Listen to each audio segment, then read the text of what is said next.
അല്ലാഹുമ്മ സ്വല്ലി വസല്ലിം വബാരിക് അലാ ഹബീബിക്കൽ അളം, നിൻ്റെ ഹബീബുൽ അളമായ മുത്തുനബിക്ക് നീ സ്വലാത്തും സലാമും ബറക്കത്തും ചെയ്യണം റബ്ബേ. വഅലാ ആലിഹി, അവിടുത്തെ കുടുംബത്തിനും മാതാമൽ മലവാൻ, മുത്തുനബിയുമായി ബന്ധമുള്ളവർക്കും മാതാമൽ മലവാൻ, രാപ്പകലുള്ള കാലത്തോളം എന്നെന്നും എന്നർത്ഥം. നമ്മളെപ്പോഴും അർത്ഥം വെക്കുന്നതാണത്. അല്ലദീ മിൻ ഹുസ്നിഹിൽ മഅനവി, ആ മുത്തുനബി സ്വല്ലല്ലാഹു അലൈഹി വസല്ലമയുടെ ആന്തരികമായ ഭംഗിയിൽപ്പെട്ടതാണ് താഴെ പറയാൻ പോകുന്നത്. അന്നലി സ്വലാത്തി അലൈഹി ഫവായിദ ലാ യുഹീതു ബിഹൽ ഹുസ്ബാൻ. ഇങ്ങനെ അല്ലാഹു തആല ഒരു സൃഷ്ടിനും പഠിച്ചിട്ടില്ല. എങ്ങനെ? മുത്തുനബി സ്വല്ലല്ലാഹു അലൈഹി വസല്ലമയ്ക്ക് വേണ്ടി സ്വലാത്ത് നിർവഹിച്ചാൽ അതുകൊണ്ട് എന്തും നേടാൻ കഴിയും. അതുകൊണ്ട് നേടാൻ കഴിയാത്തൊന്നില്ല. നമുക്ക് അപ്രാപ്യമാണെന്ന് തോന്നാറുള്ളൊരു സംഗതി അല്ലാഹു തആല ഒരു മനുഷ്യനെ ഗർഭാശയത്തിലാകുന്ന സമയത്ത് തന്നെ 4-ാം മാസം, ആ റൂഹ് ഊതുന്ന സമയമാണ് 4-ാം മാസം. ആ 4-ാം മാസത്തിൽ തന്നെ ആ മനുഷ്യനെക്കുറിച്ചുള്ള തീരുമാനം എഴുതും. ഇവൻ പരാജിതനാണോ, ഷഖിയ്യ് പരാജിതനാണോ, സഈദ് വിജയിയാണോ. പരാജിതൻ എന്ന് പറഞ്ഞാൽ ഇവന് ഈമാൻ നഷ്ടപ്പെട്ട് മരിക്കുന്നവനാണോ, അവനാണല്ലോ സാക്ഷാൽ പരാജിതൻ. അതോ ഈമാനോടുകൂടെ മരിക്കുന്നവനാണോ എന്ന് ആ സമയത്ത്, ആ പീരീഡിൽ തന്നെ 4-ാം മാസത്തിൽ തന്നെ തീരുമാനമെടുക്കും. അപ്പം 4-ാം മാസത്തിൽ തന്നെ അത് വയറ്റിൽ വെച്ച് തീരുമാനമെടുത്തൊരു തീരുമാനമാണ്. അതിന് മാറ്റമുണ്ടാവൽ വളരെ അപൂർവവും അത് സാധാരണഗതിയിൽ നടക്കാത്ത സംഗതിയുമാണ്. അതുവരെ മുത്തുനബി സല്ലല്ലാഹു അലൈഹി വസല്ലമയുടെ സ്വലാത്ത് കൊണ്ട് അതിന് മാറ്റം വരുത്താൻ, ചേഞ്ച് ചെയ്യാൻ കഴിയും. അല്ലാഹു തആല സ്വലാത്തിലൂടെ അതുവരെ അല്ലാഹു തആല മാറ്റം വരുത്തി, അള്ളാഹുവിൻ്റെ വിധി മാറ്റം വരുത്തി. ഷഖിയായി പരാജിതനായി എഴുതപ്പെട്ട വ്യക്തി അവൻ വിജയം കൈവരിച്ച് വിശ്വാസിയായി മരിക്കും എന്ന് വരെ സ്വലാത്തിൻ്റെ മഹത്വങ്ങളിൽ ഉണ്ട് എന്നാണ് പറയാൻ പോകുന്നത്.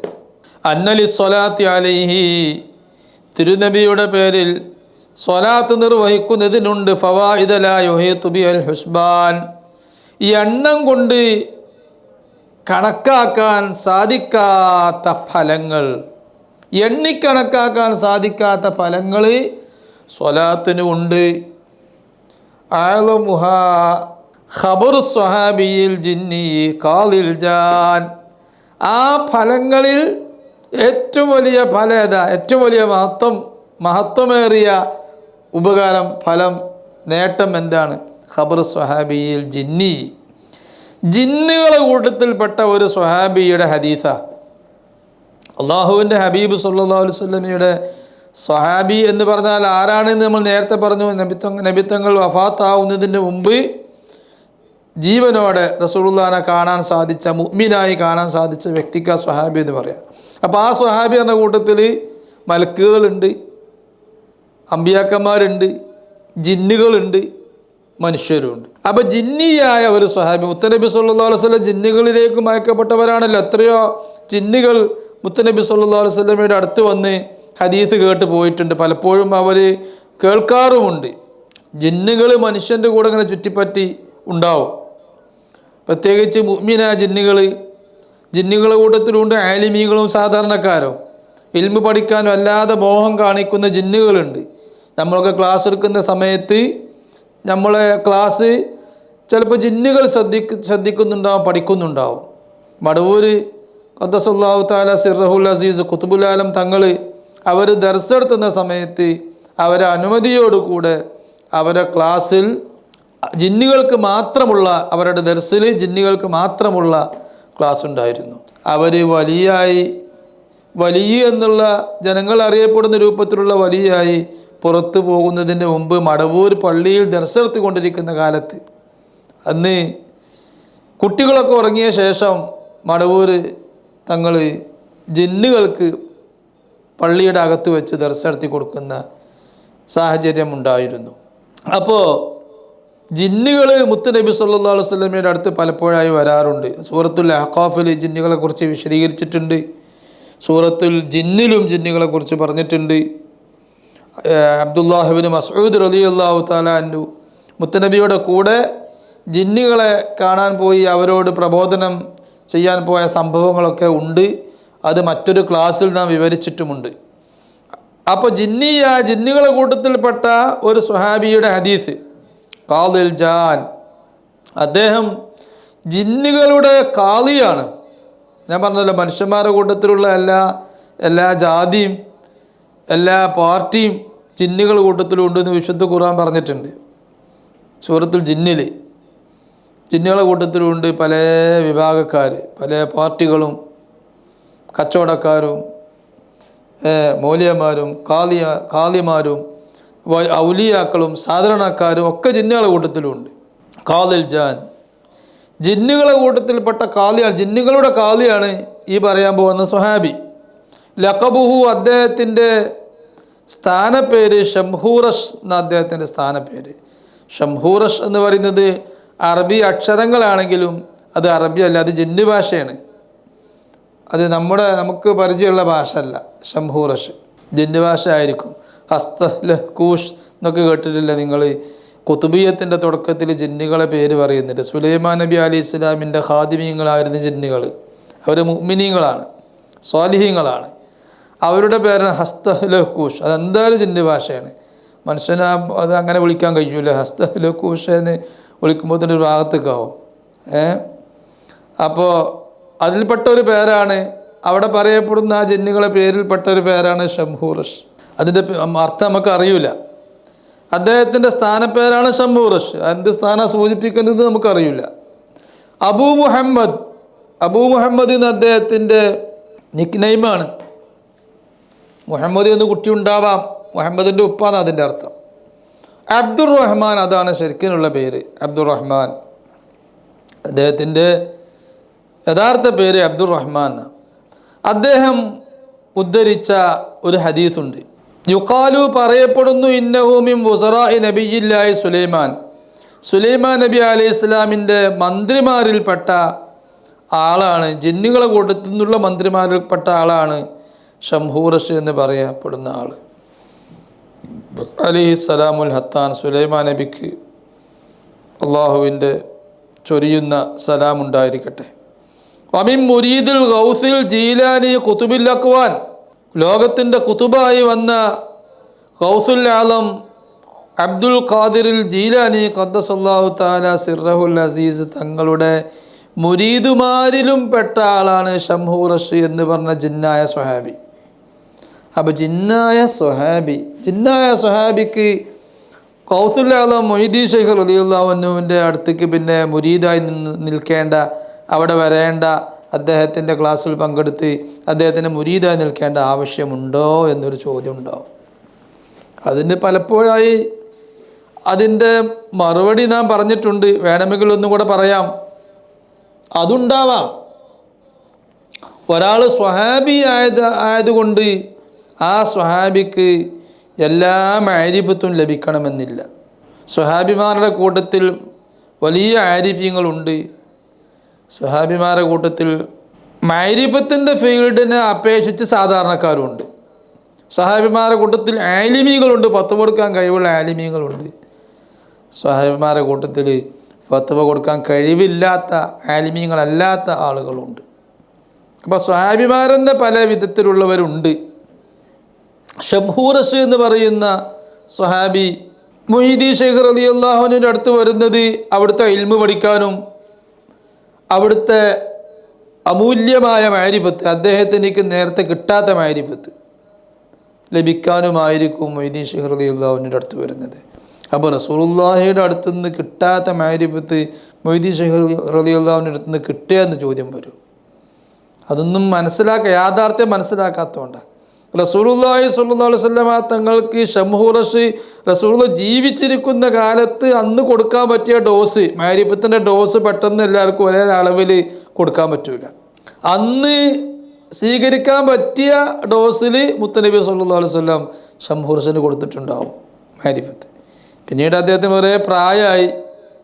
മൊയ്തീൻ ശൈഖ് റളിയല്ലാഹു അൻഹുവിൻ്റെ കാലത്ത് എത്തുമ്പോഴാണ് അദ്ദേഹത്തിന് ഉൾക്കൊള്ളാൻ പറ്റിയ മാരിഫത്ത് പിന്നീട് കൊടുക്കാൻ പറ്റിയ മാരിഫത്ത്, ആ ഉൾക്കൊള്ളാൻ പറ്റിയ ആ ഒരു സ്റ്റാൻഡേർഡിലേക്ക് അദ്ദേഹം എത്തുന്നത്. അപ്പം മൊയ്തീൻ ശൈഖ് റളിയല്ലാഹു അൻഹു ആ മാരിഫത്ത് പറഞ്ഞു കൊടുത്തിട്ടുണ്ടാവും. അങ്ങനെയാണ് മാരിഫത്ത്. അത് പല ഡോസിലുള്ള മാരിഫത്തും ഉണ്ട്. അത് മനുഷ്യന്മാരാണെങ്കിലും ജിന്നുകളാണെങ്കിലും എല്ലാവർക്കും ഒരേ അളവിൽ ഗ്രഹിക്കാൻ സാധിക്കില്ല. ചില കാര്യങ്ങളൊക്കെ കേട്ടാൽ അത് ഈമാൻ തെറ്റിപ്പോവാൻ വരെ കാരണമാവും. കാരണം അത് മനസ്സിലാവില്ല, തിരിയൂല. അപ്പോൾ ഈമാൻ തെറ്റിപ്പോവാൻ വരെ കാരണമാവും. അതുകൊണ്ട് ജീലാനി തങ്ങളെ പോലത്തെ ഔലിയാൻ്റെ അടുത്തേക്ക് സ്വഹാബിയായ ഒരു ജിന്ന് വന്നു എന്ന് പറയുന്നതിൽ അത്ഭുതമില്ല, ആശങ്കപ്പെടാനില്ല. ഖാലലി, എന്താണ് അവർ പറഞ്ഞത്? എന്താണ് ആ ഹദീസ്?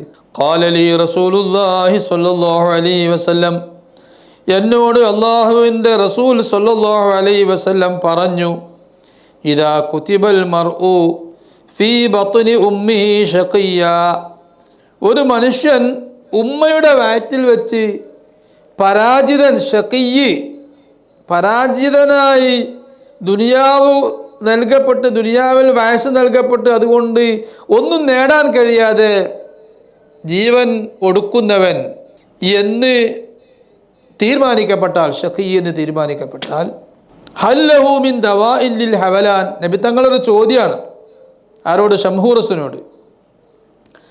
ഹല്ലഹു മിൻ ദവാഇൻ ലിൽ ഹവലാൻ, അതിന് മാറ്റം വരുത്താൻ, ചേഞ്ച് ചെയ്യാൻ വല്ല മരുന്നുമുണ്ടോ എന്ന റസൂലുള്ളാഹിന്റെ പ്രയോഗം.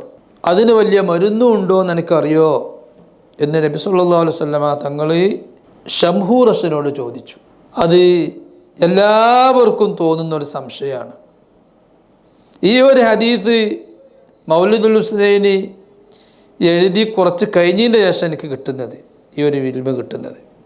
അത് കിട്ടുന്നത് വരെ ഞാൻ പലപ്പോഴും ആലോചിച്ചതാണ്, അതിനുള്ള മരുന്നുണ്ടോ. പലപ്പോഴും ചിന്തിക്കുന്നതാണ്, ആലോചിക്കുന്നതാണ്, ആ വിഷയത്തിൽ വിഷമിക്കുന്നതാണ്.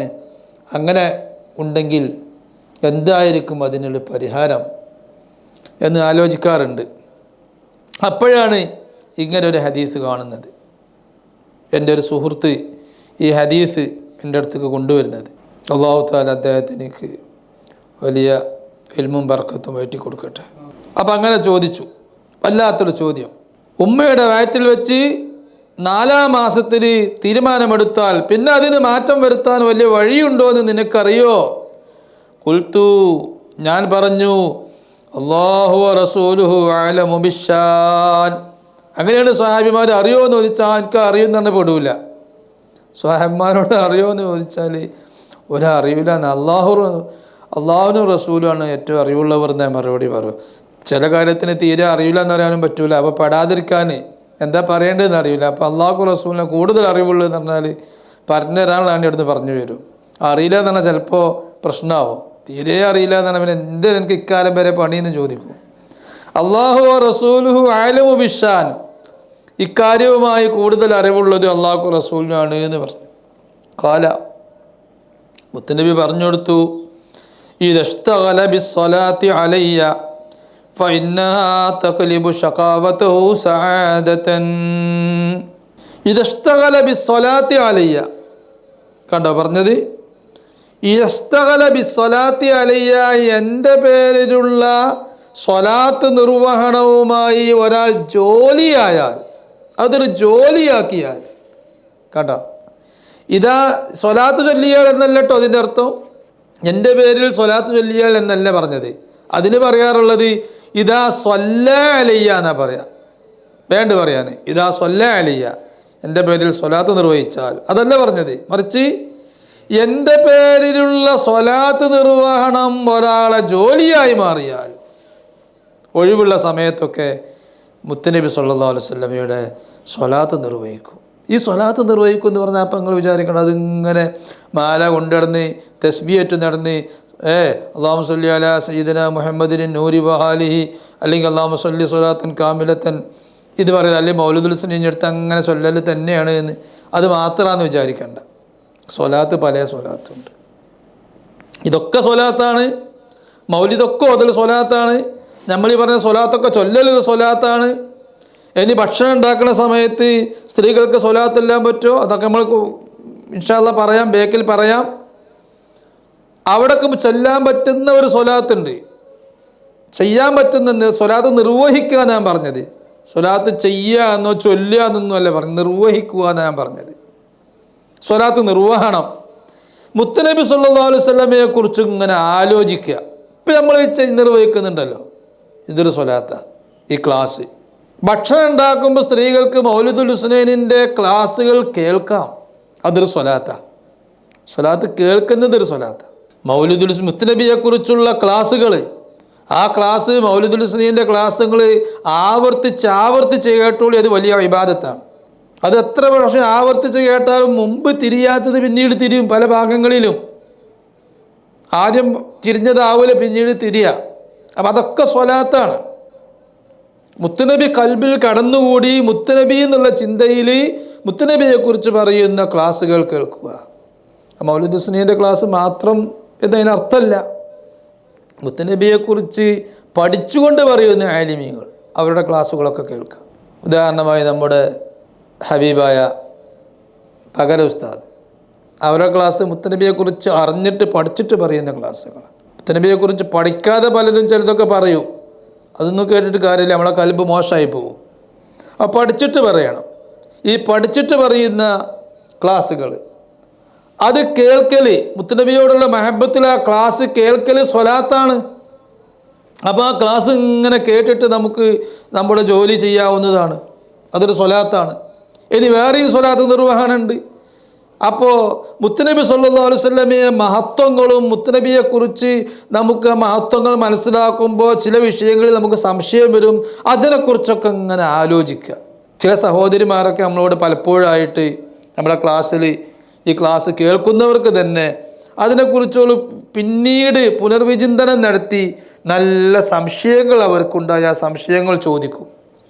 ആലിമീങ്ങൾക്കൊക്കെ ഉണ്ടാകാവുന്ന, ചിലപ്പോൾ ആലിമീങ്ങൾക്കും ചിലപ്പോൾ പെട്ടെന്ന് ഉദിക്കാത്ത ചില സംശയങ്ങളൊക്കെ ചോദിക്കുന്ന സഹോദരിമാരുണ്ട്. നമ്മളെ ഭാര്യയുടെ ഫോണിലേക്ക് അങ്ങനത്തെ സംശയങ്ങൾ ചോദിച്ച് എന്നോട് തീർക്കാറുണ്ട് ആ സംശയങ്ങൾ. അതൊക്കെ സ്വലാത്ത് നിർവഹണമാണ്. അത് മുത്തുനബിയെക്കുറിച്ച് എനിക്ക് അറിയണം, മുത്തുനബിയോടുള്ള മഹബത്താണ് ആ സംശയങ്ങളുടെ പിന്നിലുള്ളത്. ഒരാളൊരു മുഅ്മിന് മുത്തുനബിയുടെ പിന്നിൽ എപ്പോഴും ആലോചിച്ചുകൊണ്ട് മുത്തുനബിയെ ഒരു ജോലിയായി മാറി, മുത്തുനബി എന്ന ചിന്ത അദ്ദേഹത്തിൻ്റെ മനസ്സിൽ കയറി അതൊരു ജോലിയായി മാറിയിട്ടുണ്ട് എന്നതാണ് അതൊക്കെ സൂചിപ്പിക്കുന്നത്.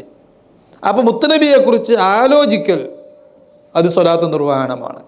മുത്തുനബിയെക്കുറിച്ച് കേൾക്കൽ സ്വലാത്ത് നിർവഹണമാണ്. സാധാരണ അല്ലാഹുമ്മ സ്വല്ലി സ്വല്ലല്ലാഹു തുടങ്ങിയ സ്വലാത്ത് ചൊല്ലൽ അത് സ്വലാത്ത് നിർവഹണമാണ്. പിന്നെ മൗലിദ് ഓതൽ അത് സ്വലാത്ത് നിർവഹണമാണ്. ഇതൊക്കെ സ്വലാത്ത് നിർവഹണമാണ്. ഒന്നും കൂടെ വേണമെങ്കിൽ വികസിപ്പിക്കാൻ പറ്റും. മുത്തുനബി ഇഷ്ടപ്പെടുന്ന ഒരു കാര്യമാണ് എന്നുള്ള ചിന്തയിൽ മുത്തുനബിക്ക് ഇഷ്ടമുള്ള ഒരു സുന്നത്ത് നിർവഹിക്കുക, അതും ഒരു സ്വലാത്ത് നിർവഹണം. അതിലൊക്കെ മനസ്സിൻ്റെ കൽബിൻ്റെ ഭക്തി വേണം, നല്ല നീയത്ത്. ഒരു മനുഷ്യനെ കണ്ടപ്പോൾ ആ മനുഷ്യൻ നമ്മളെ പറ്റി പണ്ട് തെറ്റിദ്ധരിച്ച് എന്തൊക്കെയോ പറഞ്ഞ ആളാണ്. അപ്പോൾ അയാൾ കാണുമ്പോൾ അയാളോട് ഒരു കറുത്ത മുഖത്തോടു കൂടെ അയാളെ അഭിമുഖീകരിക്കുകയല്ല. എന്നെ തെറ്റിദ്ധരിക്കാൻ പറ്റില്ല, പിന്നെ ആരെ തെറ്റിദ്ധരിക്കാൻ പറ്റുക? അള്ളാഹുവിന് വരെ അധികം ആളുകളും തെറ്റിദ്ധരിച്ചിട്ടാണുള്ളത്. ആരാ അള്ളാഹു? മുത്തുനബി സല്ലല്ലാഹു അലൈഹി വസല്ലമയെ അധികം ആളുകളും തെറ്റിദ്ധരിച്ചിട്ടാണുള്ളത്. ഇനി മുസ്ലിം നാമധാരികളും മുത്തുനബി സല്ലല്ലാഹു അലൈഹി വസല്ലമയെ തെറ്റിദ്ധരിച്ചിട്ടാണുള്ളത്. ഇസ്ലാമിൻ്റെ പുറത്തുള്ളവരിൽ മാത്രമല്ല, ഇസ്ലാമിൻ്റെ അകത്തുള്ളവരും മുത്തുനബിയെ തെറ്റിദ്ധരിച്ചിട്ടാണ്. അള്ളാഹുവിൻ്റെ പ്രഗത്ഭരായ ഔലിയാ അവരെ എത്രയോ ആളുകൾ തെറ്റിദ്ധരിച്ചിട്ടാണുള്ളത്. പിന്നെ ഇനി അവരൊക്കെ സ്നേഹിക്കുന്നു എന്ന് വാദിക്കുന്ന നിന്നെ തെറ്റിദ്ധരിക്കാൻ പാടില്ല എന്നോ? അപ്പോൾ ഒരാൾ എന്നെ തെറ്റിദ്ധരിച്ച ഒരാൾ വരുന്നത് കണ്ടു ചെയ്യും. അപ്പോൾ അവനോട് മുത്തുനബി സല്ലല്ലാഹു അലൈഹി വസല്ലം പറഞ്ഞിട്ടുണ്ടല്ലോ, തബസ്സുമു ഫീ വജ്ഹി അഖീക സദഖ. ഒരു മുഅ്മിനായ മനുഷ്യനെ കണ്ടുമുട്ടുമ്പോൾ അവനോട് പുഞ്ചിരിക്കൽ ഒരു സ്വതക്കയുടെ പുണ്യമാണ് എന്ന് പറഞ്ഞിട്ടുണ്ടല്ലോ. അൽ കലിമത്തു ത്വയ്യിബത്തു സ്വതക്ക, അവന് ഒരു നല്ല സന്തോഷവാക്ക് പറയൽ അതൊരു സ്വതക്കയാന്ന് പറഞ്ഞിട്ടുണ്ടല്ലോ. എന്നുള്ള നിലക്ക് അത് നിർവഹിച്ചാൽ അതൊരു സ്വലാത്താണ്. സ്വലാത്ത് വെറും അല്ലാഹുമ്മ സ്വല്ലി അല്ലാഹുമ്മ സ്വല്ലി അല്ലാഹുമ്മ സ്വല്ലി സ്വലാത്തൻ കാമില എന്ന് പറഞ്ഞാൽ മാലമരിക്കൽ മാത്രമല്ല. അപ്പോൾ അതുകൊണ്ട് ഇദസ്തഗല ബിസ്വലാത്തി അലയ്യ, എൻ്റെ പേരിലുള്ള സ്വലാത്ത് നിർവഹണം ഒരാൾ ജോലിയാക്കി മാറ്റിയാൽ, മുത്തനബി അവൻ്റെ കൽബിൽ എപ്പോഴും ഉണ്ടായാൽ എന്നാണ് എൻ്റെ മറ്റൊരു പര്യായ വാക്ക്. ഒരാളുടെ കൽബിൽ എപ്പോഴും തന്നെ അധിക സമയത്തും, ഇതിപ്പോൾ ജോലി എടുക്കുന്ന ഏത് സംഗതി സമയത്തും, നമുക്ക് ഉറങ്ങുന്ന സമയത്തല്ലാത്ത സമയത്തൊക്കെ ഇത് നിർവഹിക്കാൻ പറ്റും. അങ്ങനെ ഉറങ്ങുന്ന സമയമല്ലാത്ത എല്ലാ സമയത്തും നിർവഹിച്ചാലേ അത് ഈ പറഞ്ഞ ഈ പെടുമെന്ന് ഞാൻ പറഞ്ഞിട്ടില്ല കേട്ടോ, അങ്ങനെ പറയുന്നില്ല. അവൻ്റെ പൊതുവെ അവനെക്കുറിച്ച് പറയാൻ പറ്റും, അവന് സ്വലാത്ത് അവൻ്റെ ഒരു ജോലിയായി മാറിയിട്ടുണ്ട്, സ്വലാത്ത് നിർവഹണം അവൻ്റെ ഒരു ജോലിയായി മാറിയിട്ടുണ്ട് എന്ന് പറയാൻ പറ്റുന്ന അവസ്ഥയ്ക്ക് ഒരാൾ എത്തുക. അപ്പം അധിക സമയത്തും അവന് പറ്റാവുന്ന സമയത്തൊക്കെ, ബുദ്ധിമുട്ടില്ലാത്ത സമയത്തൊക്കെ അവന് സ്വലാത്ത് നിർവഹണം അവൻ്റെ ഭാഗത്തു നിന്ന് ഉണ്ടായാൽ തഖ്ലിബു ശഖാവതഹു സആദതൻ, ആ സ്വലാത്ത് സ്വലാത്ത് നിർവഹണം തഖ്ലിബു ശഖാവതഹു സആദതൻ, അവന് അല്ലാഹു തആല കണക്കാക്കിയ പരാജയത്തെ വിജയമാക്കി മാറ്റിമറിക്കുന്നതാണ്. ഉത്തരവ് പറഞ്ഞെടുത്ത് അല്ലാഹു തആല നമുക്കതിനൊക്കെ തൗഫീഖ് ചെയ്യട്ടെ. ഇനിയിപ്പോൾ അല്ലാഹു തആല ഷഖിയായ കൂട്ടികളൊന്നും അല്ലെങ്കിൽ തന്നെ വലിയ അനുഭൂതികളും സൗഭാഗ്യങ്ങളും ആഖിറത്തിൽ ദുനിയാവിലും നേടാനുള്ള ഒരു വഴിയാണ് മുത്തനബിയുടെ സ്വലാത്ത് നമ്മുടെ ജോലിയാവൽ. അല്ലാഹു നമുക്ക് തൗഫീഖ് ചെയ്യട്ടെ. റവാഹുൽ ഖന്ദൂസിയ്യുൽ ഇർഫാൻ, ഇത് ആര് പറഞ്ഞു? ഈ ഹദീസ് ആര് റിപ്പോർട്ട് ചെയ്തു? ഇത് ഖന്ദൂസി ഇമാം റിപ്പോർട്ട് ചെയ്തിട്ടുണ്ട്. ദുൽ ഇർഫാൻ ആരിഫീങ്ങളിൽപ്പെട്ട ഇമാം ഖന്ദൂസി. ആരാ ഇമാം ഖന്ദൂസി? അവർ അശ്ശൈഖുൽ ആരിഫുൽ മലാമത്തിയു മുഹമ്മദ് ബിൻ ഖാസിം റളിയല്ലാഹു തആല അൻഹു, ഹിജ്റ 1278 വർഷം വഫാത്തായ ആളാണ്. അധികം പഴയ ആളല്ല. ഹിജ്റ 1278 വർഷം വഫാത്തായ ആളാണ് മുഹമ്മദ് ബിൻ ഖാസിമിൽ ഖന്ദൂസി റളിയല്ലാഹു അൻഹു. അവർ അൽ മലാമത്തി എന്ന് പറയുന്ന മഖാമുള്ള ആളാണ്. മലാമത്തി എന്ന് പറഞ്ഞ മഖാമ് ഔലിയാക്കന്മാരുടെ മഖാമിൽ വലിയൊരു മഖാമാണ്. കുത്തുബു എന്നൊക്കെ പറയുന്നത് പോലെ വലിയൊരു മഖാമാണ്. ഈ മാരിഫത്ത് അവർക്കുണ്ടാവും. പക്ഷേ പ്രത്യക്ഷത്തിൽ അവരെ കണ്ടാൽ തനി നാടൻ്റെ സംസാരവും ഇടപെടലും സ്വഭാവമൊക്കെയാണ് ഉണ്ടാവുക. ആർക്കും അദ്ദേഹം വലിയാന്ന് തിരിയൂല. അങ്ങനെയുള്ള ആൾക്കാണ് മലാമത്തി എന്ന് പറയാം. ആ മഖാമിലെത്തിയ ആളായിരുന്നു മുഹമ്മദ് ബിൻ ഖാസിമുൽ മലാമത്തി റളിയല്ലാഹു അൻഹു. അള്ളാഹു വലിയ വിലായത്തും മാരിഫത്തും കൊടുത്തിട്ടുണ്ട്. പക്ഷെ അത് ജനങ്ങളിൽ നിന്ന് പൂർണ്ണമായി മറച്ചു പിടിച്ച് അത് ജനങ്ങളിൽ തീരെ പ്രകടമാവാതിരിക്കുക എന്നുള്ളത് വലിയൊരു മഹത്വമാണ്. അദ്ദേഹത്തിന് ഒരിച്ഛയില്ല എന്ന്, ജനങ്ങളുടെ ഇടയിൽ ഞാൻ അറിയപ്പെടണം എന്നുള്ള ഒരിച്ഛയുമില്ല എന്നാണ് അതിൻ്റെ ഒരർത്ഥം. അത് വലിയൊരു ഭാഗ്യം. അങ്ങനെ തീരെ ഉള്ളിൻ്റെ ഉള്ളിൽ അങ്ങനെ ഒരു ഇച്ഛയില്ലാതിരിക്കുക, അത് വലിയൊരു ഭാഗ്യമാണ്. അള്ളാഹു തആലക്ക് എത്ര ഉള്ളു എന്ന് പറഞ്ഞു പോയാലും അള്ളാഹ്ക്ക് അതൊക്കെ അതൊക്കെ പുറാണ്. അള്ളാഹു തആലക്ക് ആദ്യത്തെ ഉള്ളു പറഞ്ഞാൽ അത്രേ പറയാനുള്ളൂ. അള്ളാഹു തആലക്ക് എല്ലാം ഒരുപോലെ കാണാനും അറിയാനും കഴിയൂല. അപ്പോൾ മലാമത്തി എന്ന് പറയുന്ന മഖാമിലെത്തിയ ആളാണ് അൽ ആരിഫുൽ ഖന്ദൂസി റളിയല്ലാഹു അൻഹു. അവർ ആണിത് റിപ്പോർട്ട് ചെയ്തിട്ടുള്ളത്. അവർ ഇമാം മുഹമ്മദ് ബിൻ ഖാസിമുൽ മലാമത്തി റളിയല്ലാഹു അൻഹു ഷംഹൂറസ് എന്ന് പറയുന്ന ജിന്നുമായി ഒരുമിച്ച് കൂടി. ജിന്നുകളോടുകൂടെ ഔലിയാക്കന്മാർ പലപ്പോഴും ഒരുമിച്ച് കൂടും. ജിന്നിയാക്ക് ഔലിയാക്കന്മാരെ, സ്വാലിഹീങ്ങളായ ജിന്നിയാക്ക് ഔലിയാക്കന്മാരോട് വലിയ ആകർഷണം ഉണ്ടാവും. അപ്പോൾ ഒരുമിച്ച് കൂടും. ജിന്നുകൾ ചില ഹദീസുകളൊക്കെ റിപ്പോർട്ട് ചെയ്യാറുണ്ട്. ഇബ്നു ഹജർ ഹൈത്തമി റഹിമഹുല്ല അവരുടെ പ്രധാനപ്പെട്ട ഉസ്താദായ ഷെയ്ഖുൽ ഇസ്ലാം സക്കരിയൽ അൻസ്വാരി റളിയല്ലാഹു തആല അൻഹുവിൽ നിന്ന് ഉദ്ധരിക്കുന്ന ഒരു ഹദീസുണ്ട്. ആ ഹദീസ് ജിന്നുകൾ ഉദ്ധരിച്ചെടുത്ത ഹദീസ്. ആർക്ക്? ഷെയ്ഖ് സക്കരിയൽ അൻസ്വാരി റളിയല്ലാഹു അൻഹുവിന്. സക്കരിയൽ അൻസ്വാരി റളിയല്ലാഹു അൻഹു വലിയ മഹാനായിരുന്നു, ഔലിയാക്കന്മാരുടെ കൂട്ടത്തിൽപ്പെട്ട ആളായിരുന്നു. വലിയ ആലിമുമാണ്. അതോടൊപ്പം വിലായത്തിൻ്റെ മർത്തബിക്ക് എത്തിയ ആളായിരുന്നു. അവർ